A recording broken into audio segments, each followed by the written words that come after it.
bukan hanya sekadar peserta sahaja, keluarga mereka yang berada di sini yang menzahirkan kebimbangan, kerisauan pun diambil perhatian yang serius oleh Yang Amat Berhormat Perdana Menteri.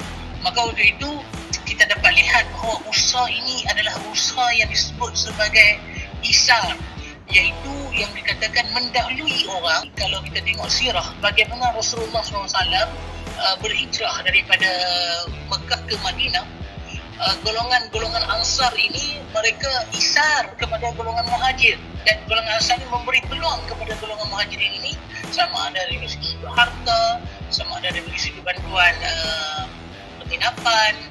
Mereka memberi kepada golongan Muhajir yang tidak ada apa. Inilah menunjukkan bahawa Perdana Menteri kita ini sedaya upaya dengan kemampuan dan kedudukan yang dia ada ini, beliau mampu untuk lakukan, mengutamakan orang yang berada dalam kesusahan.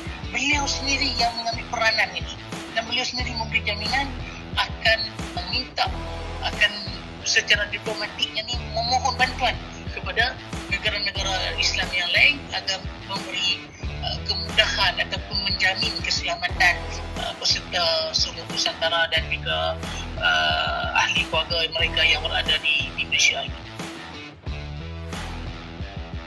Sudah pasti kita boleh bantu, boleh tolong, boleh tanya kalau kita tahu dalam kalangan tersebut. Saya pun ada kawan yang belayar bersama dalam Sumur Nusantara ini, antaranya seperti Musa Nuwari, Biyu Rahman dan beberapa orang lagi yang saya kenal. Jadi kita sendiri atas dasar dan tanggungjawab kita ni perlu tolong mereka, perlu bantu apa yang kita ada, perlu disumbangkan, sebab dalam setiap sumbangan itu akan ada dia punya portion untuk mereka, untuk keluarga dan sebagainya. Maka penting untuk kita berikan kepada mereka, kalaulah kata kita tak kenal keluarga mereka. Tapi kalau kita kenal, boleh untuk kita direct bertanyakan apa keperluan yang boleh untuk kita tolong pada mereka ini.